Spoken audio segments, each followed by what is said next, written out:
Hello, John. This is John Mears, and he has written a book called Pure Love. And it has to do with the events surrounding his daughter's death and her journey after her afterlife communication with John. And it's an amazing book, and I love it very much. I've read it twice. I love it so much. Wow. And I think it's like it's for everybody. It's not just for people who have lost a child or even in any sense of loss at all, because it feels like a total, not a loss, but something that has come in that is so important. And it's an important reminder, even for people, I mean, like me, who have studied this stuff all my life. So before we turned on the record, we were talking about, oh, how Angela did not like Los Angeles. And that's where John lives, isn't Los Angeles? Well, that's no longer true because where she is now, the sort of nasty energy that one encounters here physically and whatever emotionally, spiritually, that does not really touch her, No. does not really affect or bother. Uh, there's a sense I have of her of being so far beyond the things that annoy us, the things that bother us, the things that scare us. And there's a sense of being safe and free, Yeah. uh, and completely secure and completely um, joyful and loving. Um, and that has helped me greatly, that sense. Also, our daughter was a person of great confidence. She grew up in what R.D. Laing would have called ontological security. She was always surrounded by love. She was raised first few years by her grandmother, who was Chinese, very, very loving person, just with 24/7 um, being there for her. She never felt abandoned, I think. She never felt neglected. She never felt um, like she was unwanted on any level. There was a feeling of her being cherished. But even before she was born, I was meditating, and my wife was pregnant with her maybe about 6 or 7 months, something like that. And I was meditating. I felt this lovely presence that wasn't like a normal meditation. And I felt like a whisper that said, your daughter will be a very special person. Her name should be Angela. And so we went with that. And when she was born, um, the specialness, not in the sort of euphemism for someone with a disability or neurodivergency or whatever, but just how beautiful and extraordinarily happy a child she was. Um, she very rarely cried, Oh. uh, and even when she was like just a couple of weeks old, there was an emergency in the house.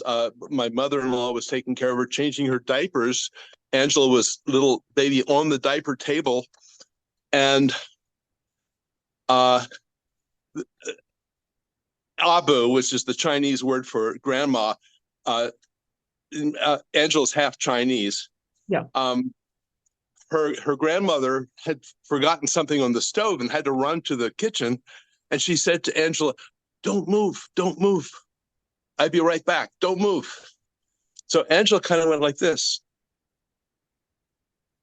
Rose. She's 2 weeks old, and it's like she understood it.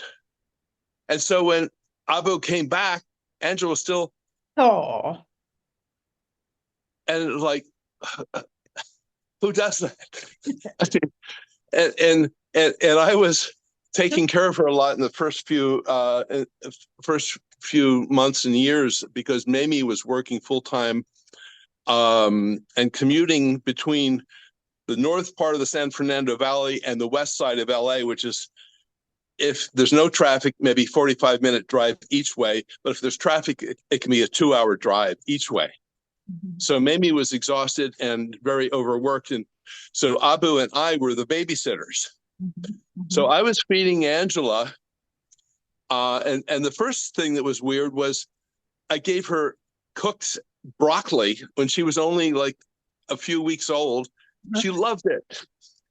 You know, our neighbor said, don't give her broccoli. That's terrible for her. I said, well, she likes it. And then also, while Angela was in my arms, I started singing a song that Mamie, my wife, would sing to her as a lullaby. Angela, Angela, mommy's little Angela. Angela, Angela, mommy loves you, Angela. So I changed it, just say, Daddy loves you. And so while I was singing this, Angela started smiling at me like it was a joke. It's like she understood it, and she was just a few weeks old. And one of the I guess conventional wisdoms of early childhood is that social smiling doesn't really start until later. So I told the neighbor, who used to work in a doctor's office and thought of herself as being the expert on all things medical, I said, Angela smiled at me. Oh, no, she didn't smile. That was gas. Children cannot smile until much, much later. Oh, the thinking of the world. Yeah. But what happened to Angela was completely devastating to my wife. As it says in the book, we got a call in the morning of March 27th, 2023, that Angela had had a health emergency while on business in Buenos Aires, or Aires. And that Mamie should go immediately to Buenos Aires.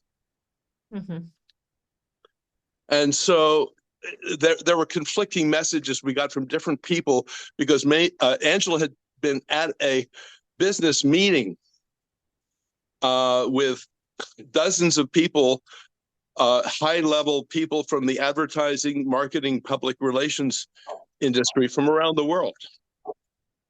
And she was at the meeting, busily kind of greeting people and schmoozing and going back and forth from table to table, talking to different people, very lively, animated.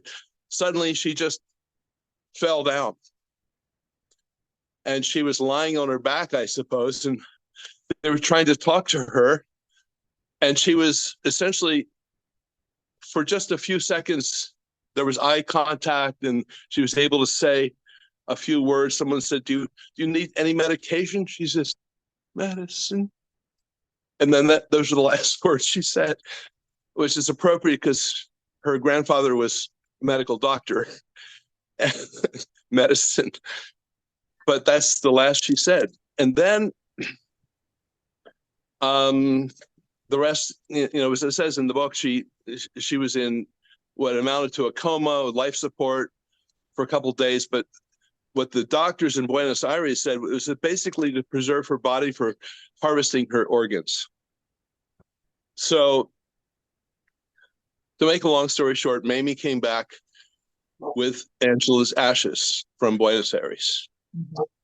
And at the same time, I started to feel this warm presence that almost felt like one of our daughter's hugs. Now, our daughter, excuse me, I'm going to lose it a few times. So not just coughing from my COPD, but also, the emotion of it. Our daughter gave such warm, tight hugs. And after she passed, the day after, I started to feel like she was almost like giving my heart a hug. And the first words that are in the book from her were something to the effect of, Daddy, I'm so sorry. I understand now. because before, she was a very, very worldly person. Wine, good food, expensive restaurants, working at the very high level in the marketing and public relations and advertising world. And then suddenly she was in this spiritual world, she said, where everything is pure love and everything is made of pure love. And she said, I think maybe the whole universe is made out of pure love. And this really got me thinking, because I've been reading and listening to the Upanishads, which is one of the ancient texts of India. The Upanishads are basically focused on the idea of Brahman, Brahman, which is the all-pervading, impersonal essence of the universe, from which all things came. And I thought, well, maybe pure love is like Brahman. It's pure. It's beyond all manifestation, beyond all color and nuance. It is a universal essence. And in our ongoing communication, it became clear that that's what it was. That's what it is. That pure love is really another word for Brahman. Mm-hmm. Mm-hmm. And in meditation, I started meditation in 1971, and I was very anti-spiritual, anti-religious, just sort of Jesus. When I read the Bible and Jesus was talking, I thought, oh, he's so crazy. This guy was paranoid, schizophrenic or something. I don't know. And then after I was meditating for a while, I started to, I would read, like, for example, Lao Tzu, the Tao Te Ching. And it just was like, oh my God, this makes such perfect sense. And then I went back to read the Bible, and it's like, oh, wow. He talks about, love and forgiveness. Those are things I was starting to feel those things. And so meditation was my way to experience incrementally, not just all at once. Some people talk about this divine revelation or this sudden transformation. But for me, it was just a gradual transformation. Because I was very isolated in university. The second year, I stopped doing all drugs. I stopped even smoking cigarettes and drinking coffee, even no alcohol, and I didn't have any friends, not one. My excuse me, my sophomore year, I was just totally studying, meditating, cooking organic vegetarian food, and I would only associate with people as needed. Yeah. Because it was this very dense party atmosphere. It was always, alcohol, weed, hallucinogens, and a lot of tobacco. So I had become very isolated. And then I started to associate only with people who were other meditators, because they were pure. And I wanted to be pure. So there was that sort of very cliquey sort of thing. I ended up going to a university where everyone did meditation. And that was where I felt safe, because I grew up with abuse, neglect, and violence. So I had no trust for people, basically. Yeah. And what happened was a transformation where at the university where everybody was meditating, I just felt like everywhere it was pure love. Just that was not the word that we used, but there was this sense of it, of swimming in that pure love. When I graduated in 1977 and eventually came home to Pennsylvania, it seemed like it was like the world was demonic.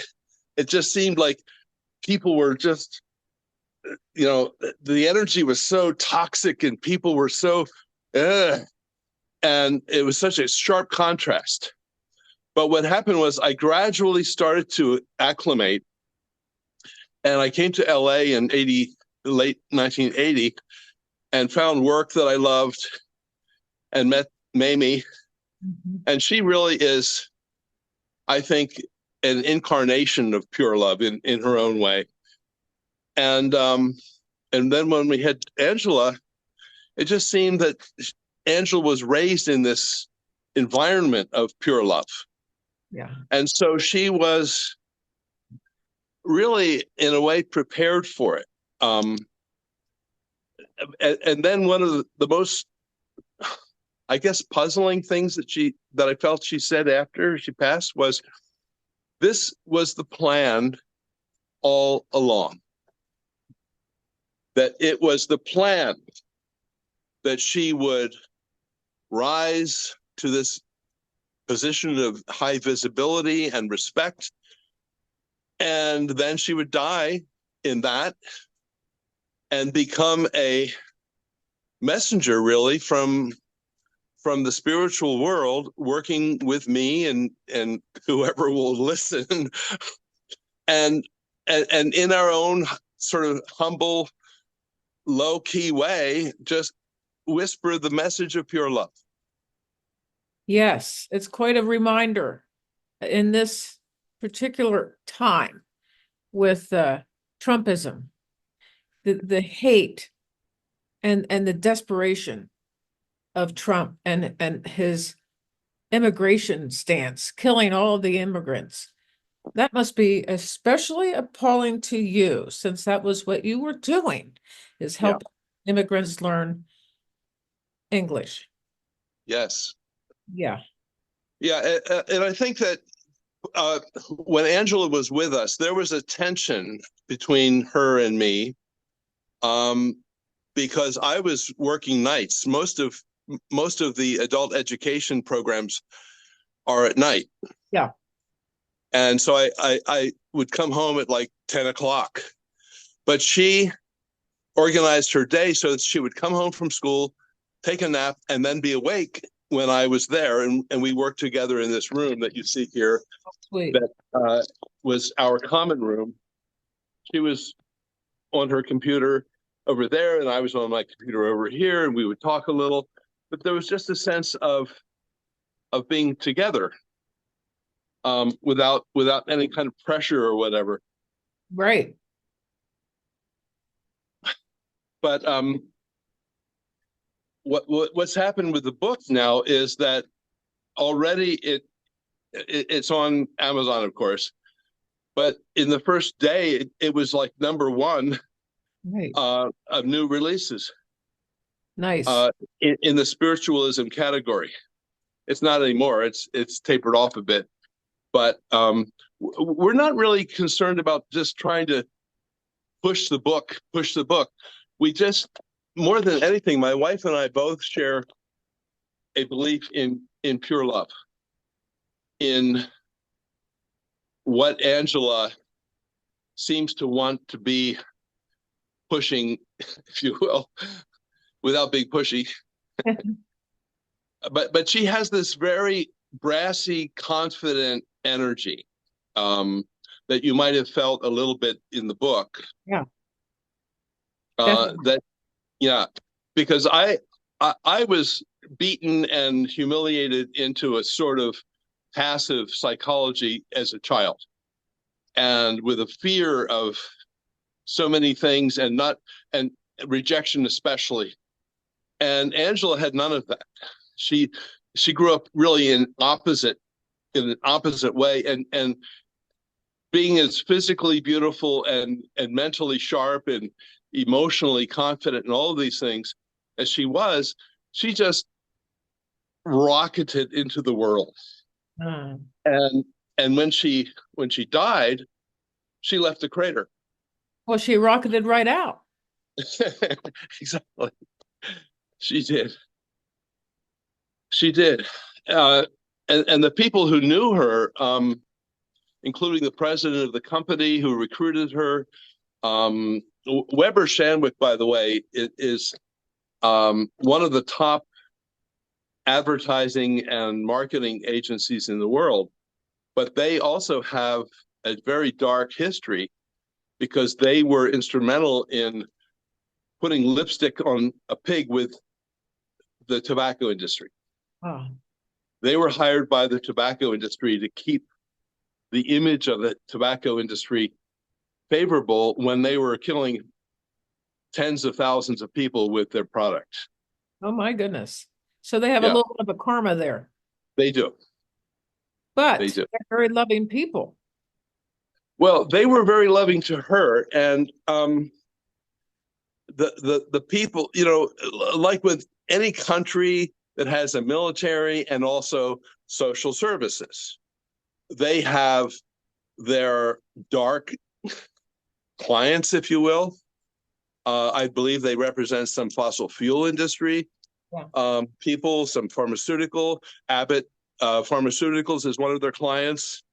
While I'm not going to go too much into that, Yeah. but seriously, they were very good to her.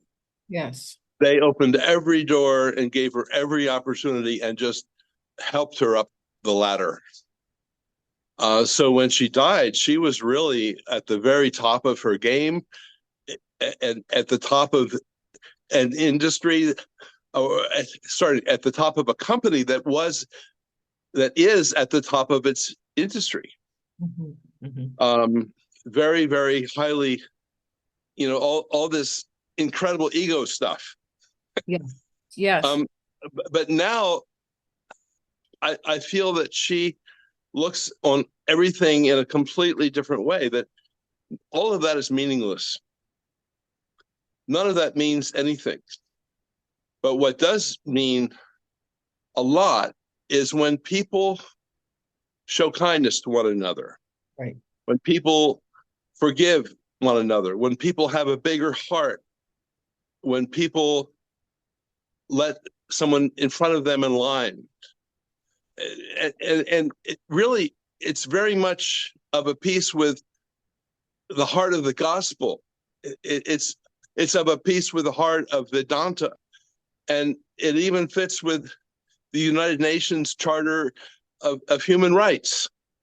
Of all these beautiful spiritual ideas and humanistic, human kindness ideas, is exactly what she seems to want to talk about all the time. And Yeah. it just won't stop. That's what happens when you die. But as she did say in the book, we don't have to wait until we die to experience these things. Right. So, I mean, we And start that's, now, yeah, and especially at our age, right, because right. we see it coming. We don't know when.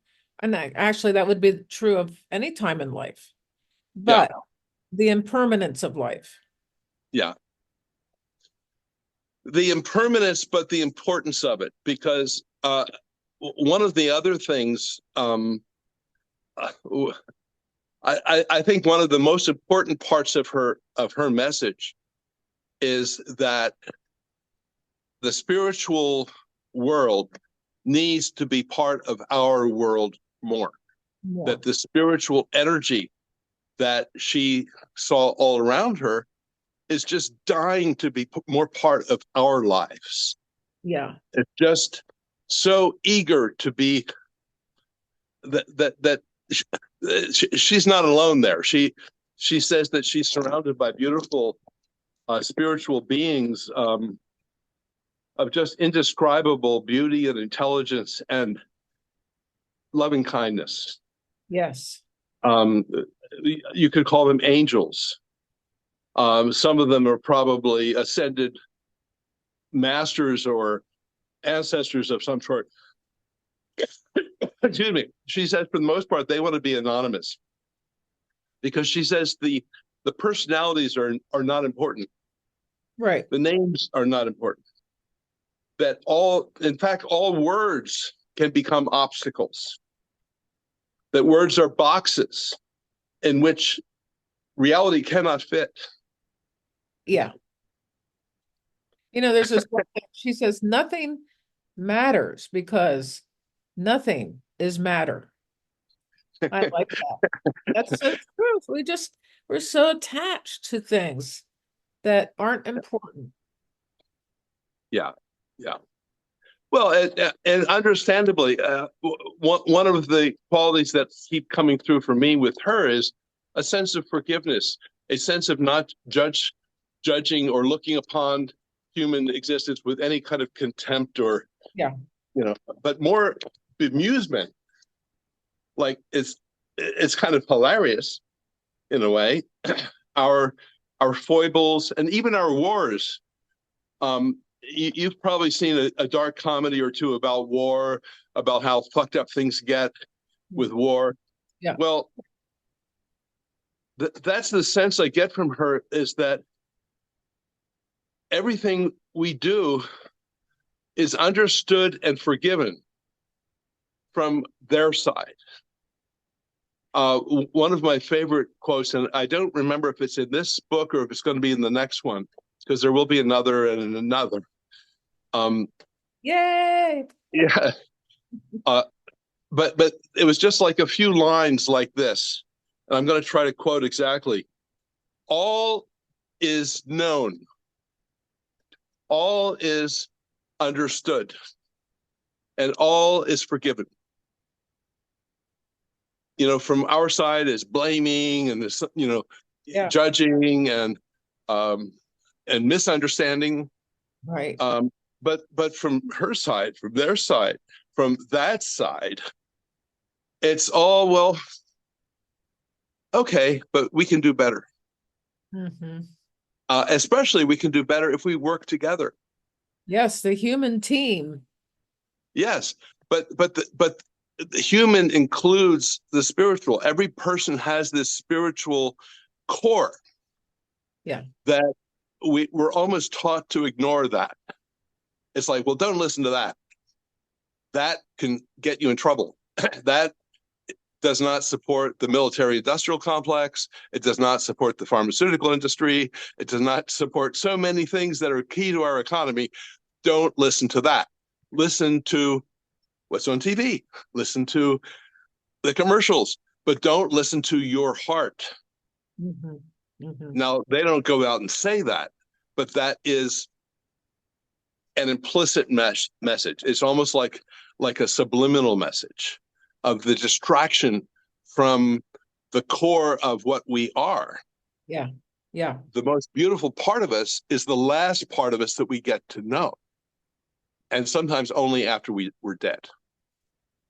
After the body dies, then suddenly there's so many now, if you look on YouTube, just dozens and dozens of near-death experiences where people say, oh my God. It was so much like what Angela said when she crossed over. We were so wrong. Oh. This world is not what we were told or taught. This world, on a certain level, it's just all an illusion. Yeah, that's what they said. Yeah. Mm-hmm. And that the religions that have been formed to teach us spiritual truths have, with just a few notable exceptions, become almost the opposite of their original intent. Yes. You have evangelical Christianity, and I believe that there are many evangelical Christians who are of good faith, who really feel the spirit of Jesus, which is a real thing. Yes. And they feel the spirit of pure love, which is a real thing.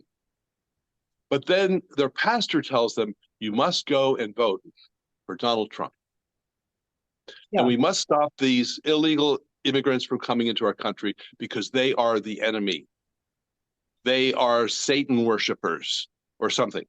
And so much that is at the core of Christianity is ignored. Or I don't even want to use the word, Christianity, because Christianity has become almost in a way a curse word for me. because it has been so perverted and so misused, for justifying all this violence and discrimination and subjugation and injustice.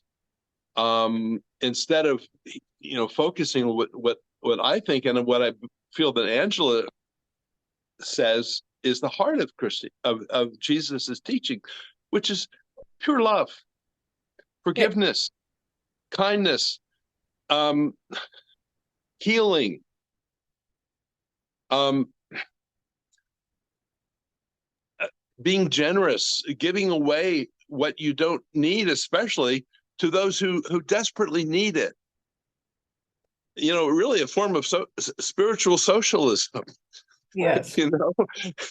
And and it just blows my mind how Christianity, Christian nationalism has become a sort of fascist force. But Angela really hated talking about politics, and she really hated how politics divide us. And one of her messages is we should love the Trump people. Right. And understand that they're coming from a place of fear. They're afraid of how the world is changing, that gay people are marrying. Oh my God. that people of color are becoming the majority. Oh no. But it's all good. I mean, that's one of her favorite lines is just really, it's all good. Literally, it's all good. Yes. Even Trumpism, because Trumpism is a wake up to the sleepy progressive, the sleepy liberal, the sleepy true Christian, if you will, and to say, okay, if you really believe in these ideas of social justice, of loving kindness, then you need to practice those things towards those people who seem to be the most dangerous. Yeah. Well, that's very true, because if we can't love the MAGA people, then we're just talking the talk. We're not Yes. walking the walk. Yeah. Exactly. Now, I must say I'm not there, but I'm working on it. Well, I don't claim to be there either. But we had people in this house, two of whom are wealthy Republicans, and one of the guys that came to the soft launch for the foundation on Thursday night is a Republican, and these are all people that we love. Yes. And Angela was very, even when she was alive, but more so now, that we need to love everybody. Yeah. That we need to have bigger hearts. And when people on the opposite side feel that, the genuine good faith that we have in extending a hand of, let's find a way to get along. Let's find a way to dialogue respectfully with one another. Let's look at facts that are discernible, that are provable, that are objectively true. Right. I know. And base our policies and our direction on good information. Neem Karle Baba, which was Ram Dass's guru. Right. He would say, love everybody. And behind that is that everything is perfect, just like you were just saying, that Angela says. That even what's going on right now seems so foreboding, but it's perfect because it's something that we all have to work with. We have to learn how to love purely. And it's really the waking up in the morning and probably meditating at that point is not turning on the news and certainly not looking at your iPhone. And just those things are very important. Well, beyond important now, because as we refer to this in the book, as you refer to it, in another video where you were introducing this one, that there is an urgency in our time, excuse me, in our current time, Yes. that and Angela even refers to this in the book, that it almost looks as if the world is barreling towards catastrophe. Yeah, she does. Yep. Environmental catastrophe and international conflict catastrophe. China keeps on saying, we are ready for war. And Putin is saying, we will not hesitate to use nuclear weapons to defend ourselves. And exactly what that means, it almost sounds a little bit like Hitler was talking about, of needing Lebensraum, of needing elbow room. He had to invade his neighbors to be safe, for Germany to be safe. So there's so much going on, as you were referring to earlier, of the hatred, of the fear, of the fear mongering, of the terror, and the consolidation of sort of tribalistic nationalism. Yeah. That really is becoming pretty scary. And if there's anything that Trump says that might be true, and I'm sure there's more than one thing, but that a global thermonuclear war would not be in anyone's interest. Yes. Yes. You know? And so, I mean, his friendship with Putin, on a certain level, well, of course, you know, hold your enemies closer. Yeah. But I mean, to sort of veer into politics, I don't think that's how Trump's mind works. But anyway, who knows? Who knows? Well, it's nice of you to say, but I don't think that's where first of all, I think he's mentally ill. And when by talking about Trump in any way that suggests that he's sane is really our mistake. He needs help, and he shouldn't be in this role of, he should not win the presidency. I Ever heard totally agree. The Chinese woman, brilliant forensic psychiatrist. Her name is Bandy Lee. She Right. for years has been on this, and she recently had a function over at the National Press Club in Washington, D.C., and all these psychiatrists were saying that he's basically insane, and he has been insane. It's not even that he at one time wasn't insane. And so I think that, you know, she's a really beautiful person, and she's worked so hard to get this message across. And it does seem as if people are getting that message more and more. Well, let us hope.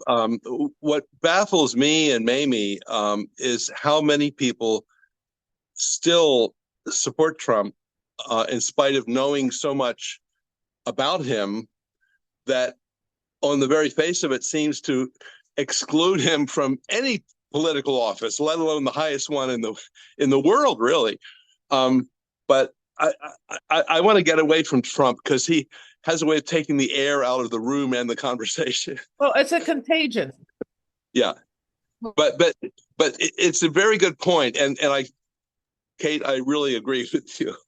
But what Bandy Lee says is that it's a contagion, and we are all we're all affected, and it's been a long journey of trying to get away from it.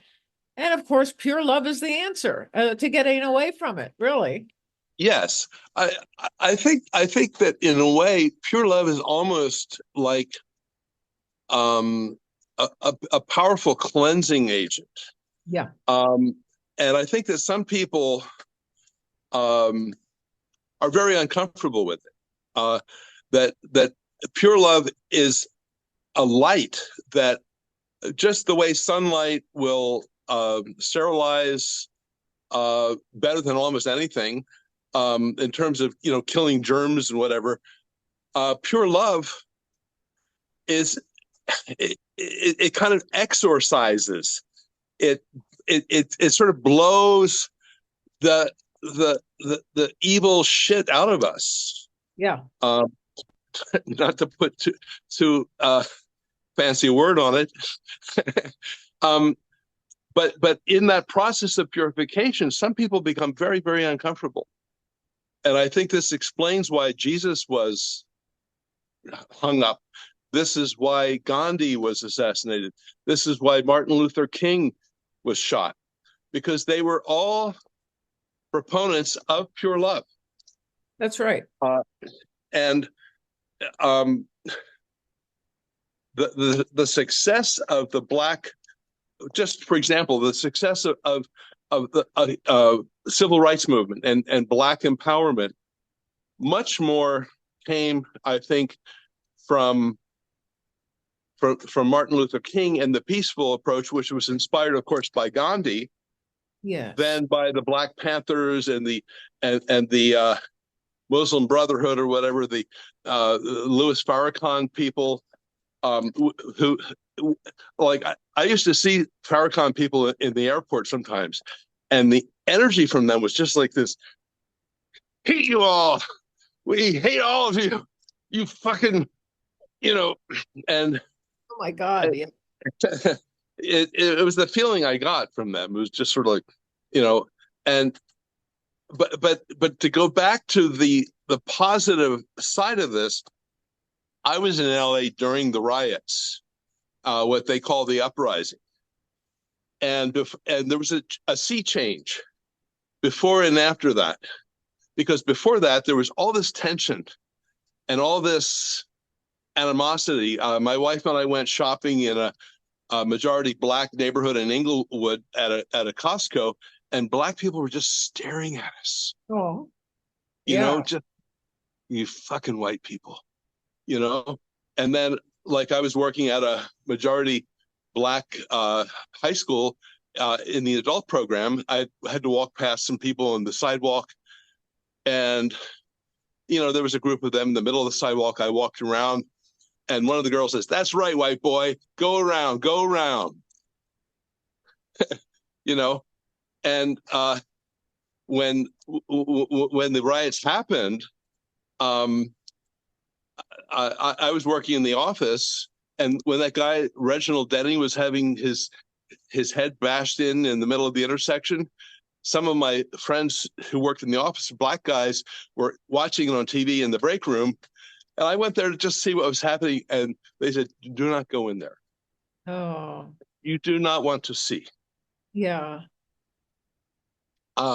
But what what I feel this book and these ideas offer is a completely non-religious spiritual impulse Mhm. that is healing and is inclusive and is unifying. And I feel that it has the potential to do much good, and I cannot see much harm. Right. No, there's no harm. It's a purification. It's pure love. It's a purification.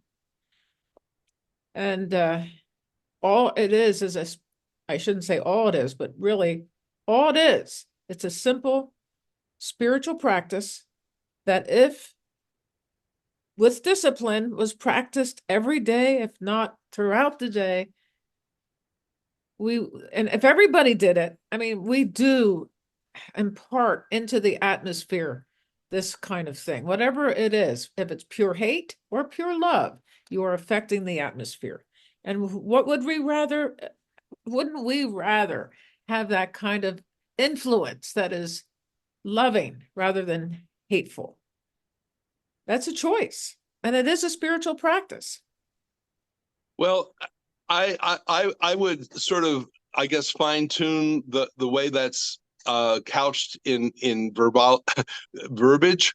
I don't think pure love is a practice. I think it is a universal reality Mhm. that we can, through practices, um, incorporate more into our lives and express more through our lives. Um, Meditation, I think, is one of the wonderful things that helped me to experience it. But also, I think for some people, meditation, like it says in the book, a lot of people are just unable to sit down and sit still and meditate. They just are like, they're too agitated. Um, One of the people here at the house over the weekend, um, ADHD, she said she tried meditating and just like so, antsy. So for I think a lot of people, there are different ways, Yeah, um, right? yeah. Uh, Different practices to express and experience pure love. In yoga, there's all different branches of yoga of sort of devotional yoga, meditation, physical yoga, and they're not mutually exclusive. Mhm. But the word yoga, of course, means union. And in any form of union with pure love that we can experience, that we can achieve, it helps us and everyone. It does. It's the most essential nutrient. And Yes.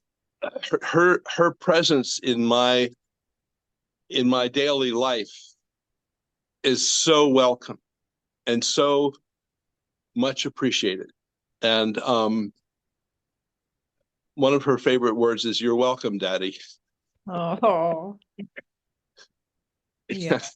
Well, I hope that Mamie can feel some. Is she feeling Angela? Angela?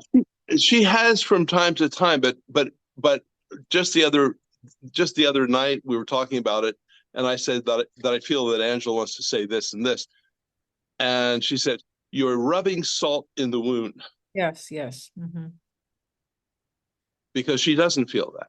And while the words that I have shared from my sense of Angela, um, she agrees with the words, but she does not feel it personally. She kind of, I would say, almost resents that.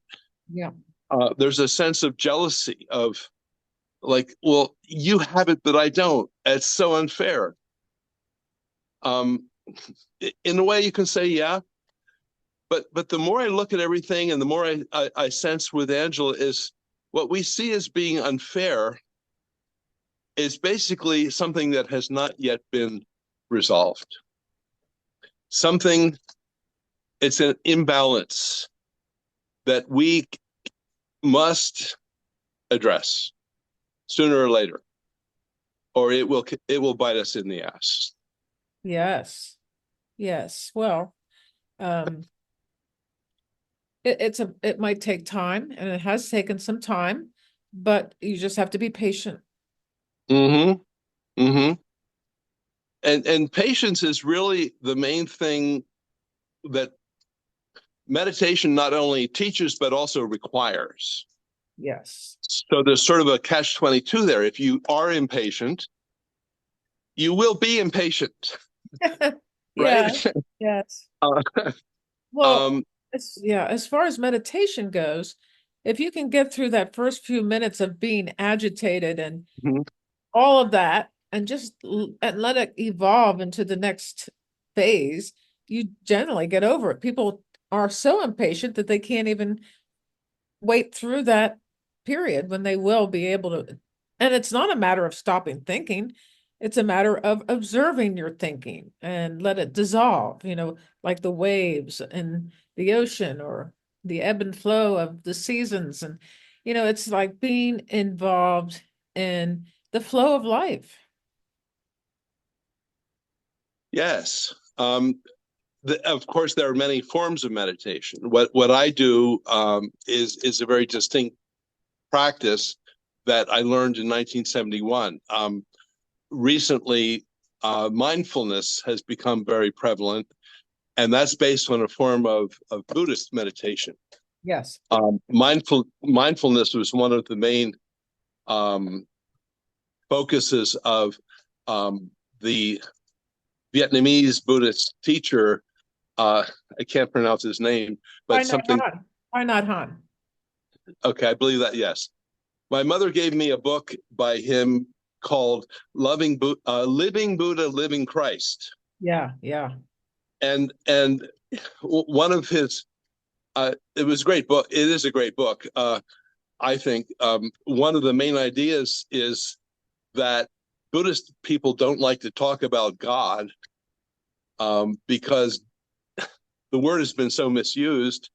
And it's also, every word is a limiting concept. It's a box into which people pour their own meanings, interpretation, associations, prejudices, whatever.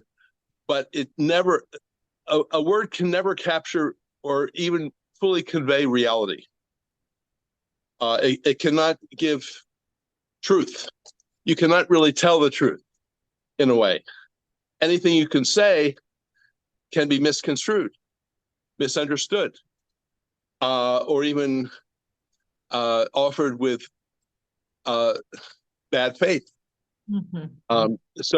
So in silence, very often, I think in meditation, silence is one of the most beautiful blessings of Yes. just experiencing pure silence, um, beyond all concepts, Yeah.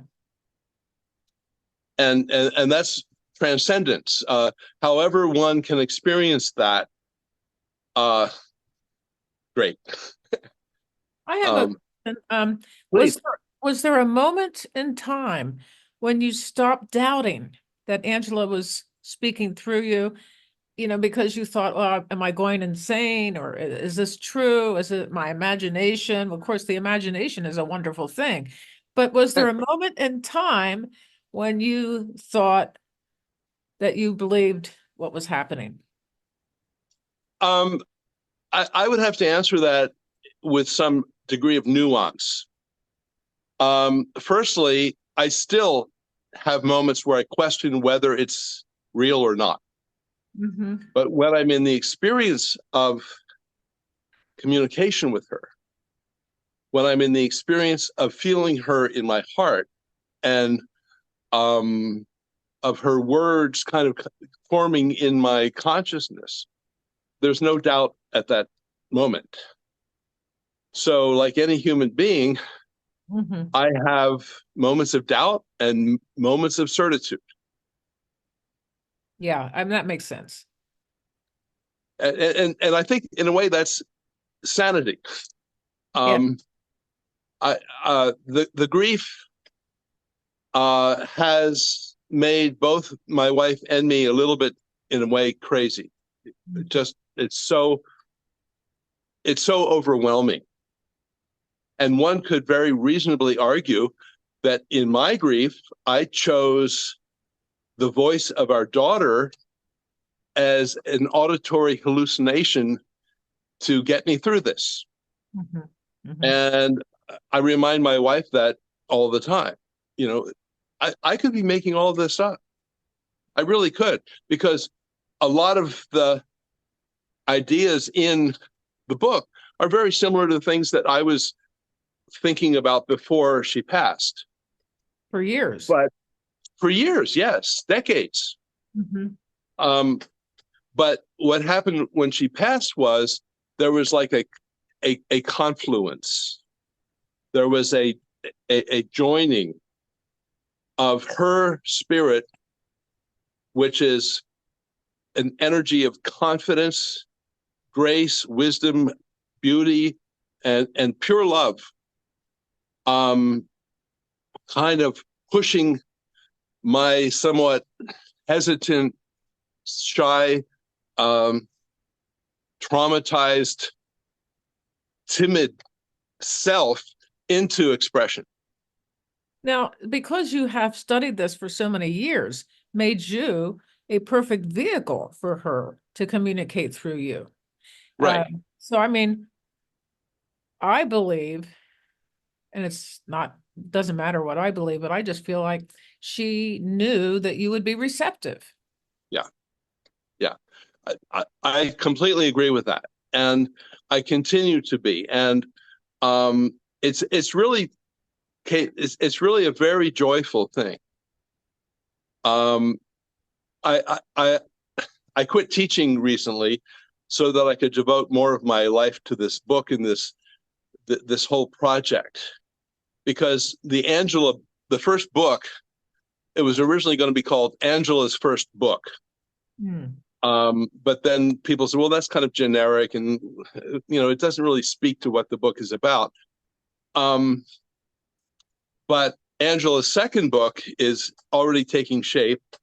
It covers the time between June 1st and late October 2023, when we had a celebration of Angela's life and what we experienced in that time. Part of what we haven't talked about in this conversation is some of the extraordinary um, things that one could even call a miracle or miracles. And one of them just happened the other day. Mamie saw a message on her phone on Facebook. It said, and you might have even seen this because I shared it on Facebook. The message was in her notifications, Angela Mears shared a story. Wow. How did Angela Mears share a story? I don't know. Maybe did someone hack into her account or something? Which is possible. But the story was just a mermaid with long brown hair like Angela had on a ship. That story has since disappeared. It's not there anymore. We don't know what happened. Well, it's kind of like But a little tree in the sink.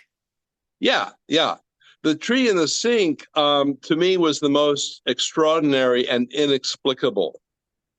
For those who haven't seen the book yet, I believe in April 2023, about a month after Angela passed, we found a spot in the sink. And to explain why this is meaningful, I need to explain that we always clean that sink very meticulously every night before we went to bed. My wife is very, very careful to always clean. So in the morning, I went down and I was looking in the right side of the sink. It's a big double sink. On the right side, it was spotlessly clean except for one little dot about the size of maybe a quarter. And I looked at it carefully and I thought I saw what seemed to be kind of a pattern, or it looked like a shape, a kind of recognizable shape. So I took a photo of it. Yes. And here was this beautiful little tree, just this gorgeous little graceful tree that looked like it might be on the banks of a river or something, and the leaves kind of leaning off to one side, but just beautiful. Let me see if I And get it up. yeah, you can try to put it. Yeah, Here it is. right. Yeah, and that's not even a very good picture of it because we have a slightly larger version of it that's more and I have started to colorize that to make that image into a work of art that actually one could, frame or whatever. Because I just find there's something about that for me personally is very, very uplifting, very Yes. inspiring, sort of reassuring. It's like a whisper from beyond. Well, so is the And mermaid. So is the mermaid thing. yeah, Totally. That's not any kind of aberration. Sometimes getting involved in social media will reveal certain things like that. It's esoteric. And so I also think it's a visitation to Mamie. Well, Mamie took it that way. She said, "I feel that Angela is trying to contact." Here it is. Um, Yeah. yeah, and there's a whole bunch of these things that this book and future books will go into. The number 8 is a very interesting thing. 8. Yes. Yeah, because Angela's birthday and whatever. One of the weirdest things in that respect, Angela was born in 1988. There were a bunch of times when the number 8 showed up in Buenos Aires when my wife and, Charlie, her husband, and her friend Menania went down there. They kept seeing the number 8. And the number 8 is talks about in the book the different associations in our marriage and so forth. Whether or not a person wants to believe in numerology, that's fine. But we were in New York City and walking down the street, and a dark and kind of scary street with a lot of, it wasn't well lit. There were a lot of liquor stores and homeless people. We'd taken a wrong turn, basically. We were in the wrong neighborhood. We should have gone left, but we went right or something like that. So we were walking along, minding our own business, trying to get back to the hotel. And this lady across the street said, Mr. Adams, give me 88 cents. Amazing, isn't it? So then, like, why? Now, Mr. Adams, of course, the mayor of New York City is Mr. Adams. But why this woman kept following us and was actually running across the street towards us saying, just 88 cents. I just need 88 cents. Just please give me 88 cents. And she probably repeated that at least half a dozen times. Maybe, memory gets sort of clouded with this kind of like, oh my God, what's going on? But interesting. Yeah. There are all of these 8s. And as it says in the book, 8 is a very special number in Chinese culture because, How about Charlie? Is he okay? Charlie is Angela's husband. He is, I think, with Mamie and me, my wife Mamie and me, we are all experiencing something called complicated grief. Mm-hmm. Now, in the first year, it's very normal for grieving people to be very sad and have some difficulty functioning as normal and whatever. But after that, the conventional wisdom is that people will start to get better. In our case, that has not necessarily been true. At Charlie is doing okay, but he had a breakdown while he was here, and I didn't want to go into that, but well, that's a good place, though. He was in a good place to have that happen, and he yeah, knew. it was a safe place, and one of Angela's dear friends was here also and comforted him through that. But I think it's important for everyone who's grieving to give themselves permission to not be firing on all cylinders for quite some time. Maybe they're never going to be the same. In fact, I think it's probably safe to say that nobody is ever really the same after a close person dies, as you know, Kate, from losing Tomas. Yes. But the change can be a beautiful thing because it can break down the wall between us and the spiritual world. Mm-hmm. Mm-hmm. And another thing it can do, and this is something that I just got from Angela recently, that total devastation means infinite possibilities. Yes. Crisis is an opportunity. Yeah. Yes. And then when something really bad happens, bad is quotation marks, invariably there is something good that can come from that. If it be a lesson or an insight or the removal of an obstruction to progress on some level in some way. Mm-hmm. for me, Angela's death was a kick in the ass of like, John, you're in your 70s now. Um, wouldn't it be a good time for you to actually do something in your writing career that you have postponed all these years?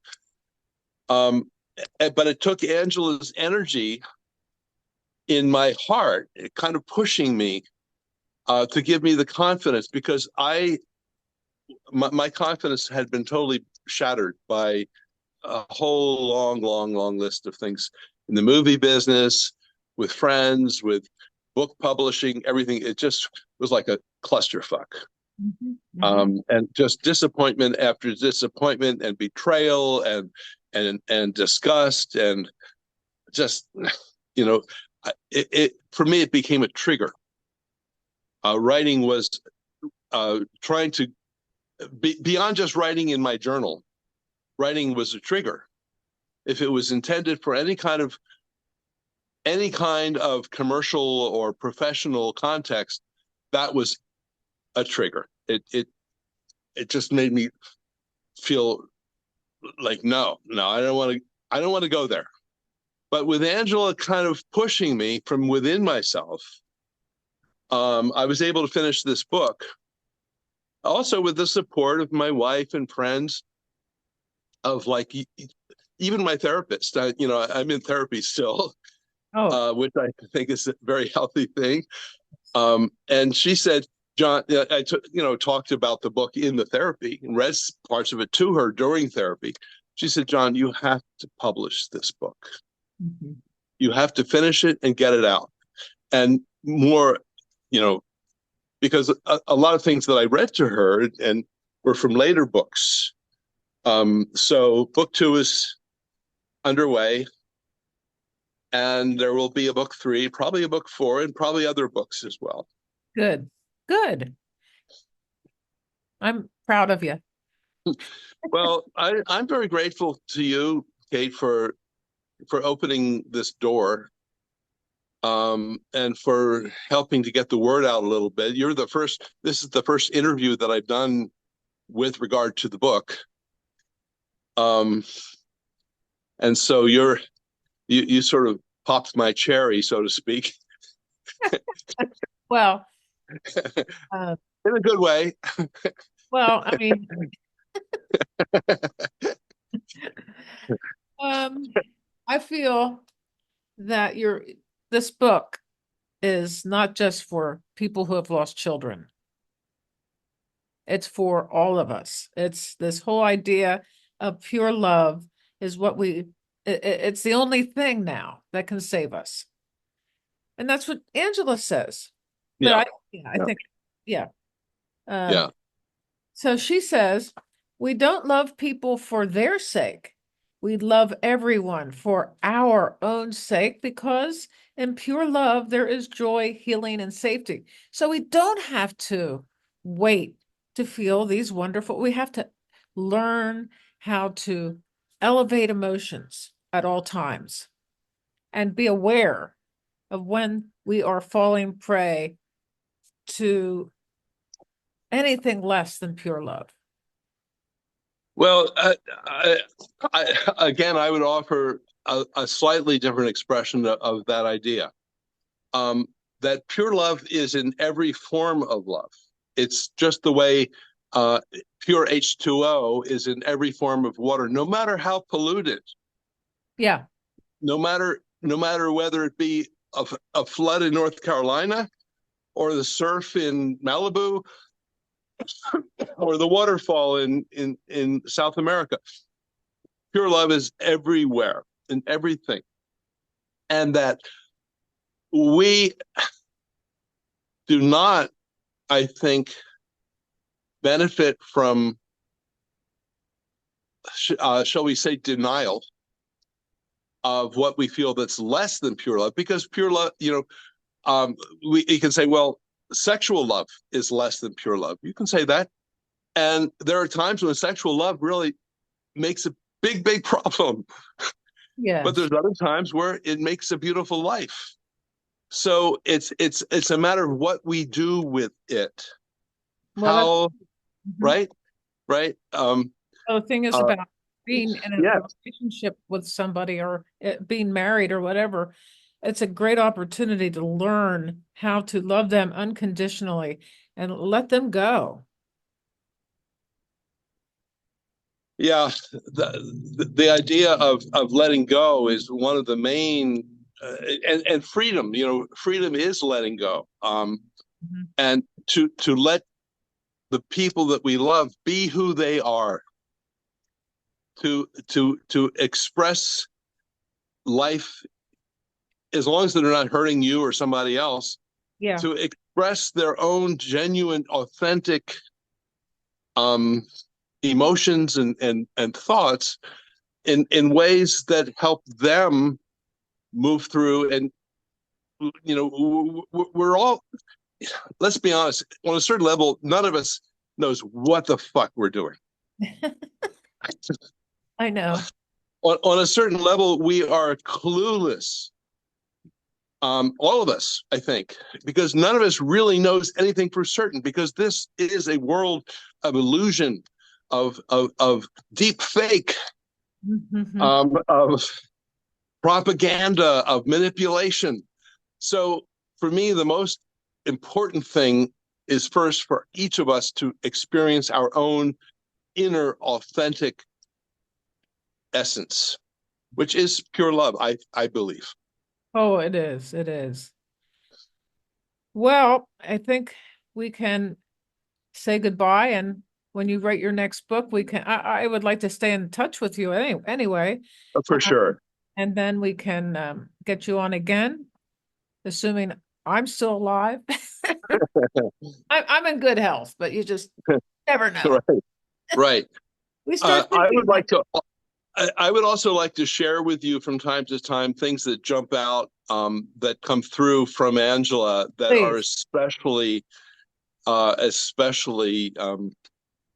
impactful, significant. For me, everything that comes from her through her is significant. But especially some of the things just sort of jump out like, wow, Oh, that's the yeah. zinger. I would love it if you would. I will do that. I don't know if you have my email. Do you have my phone number? I can give that to you in a message. Yeah, yeah, do that, please. Yes. Send it to me on Facebook Messenger or whatever. Yeah, yeah, Okay. yeah. Yes, yes, Okay. yes. So our high school buddies are waiting for this to go up. I'm going to put it up tomorrow though, just to let you know. Great. We'll look forward to that, and I might just share this. Oh, please do. It's important to share it, and it's important to. It's a gift. What's going on here? Now I don't know how many of those bloop some of the F moms get bleeped out, but I don't uh put it out. This is yeah, not the same kind of thing. yeah. YouTube doesn't really care as long as we're not constantly saying it. Right, right, right. And by the way, that's how Angela talked. Oh, that's great. I love Yeah, that. yeah. She and her people in the marketing industry, the man. Did I lose you? Now you're upside down. Oh my God. Okay. Love everybody. Love it all. Pure love, everybody. Bye.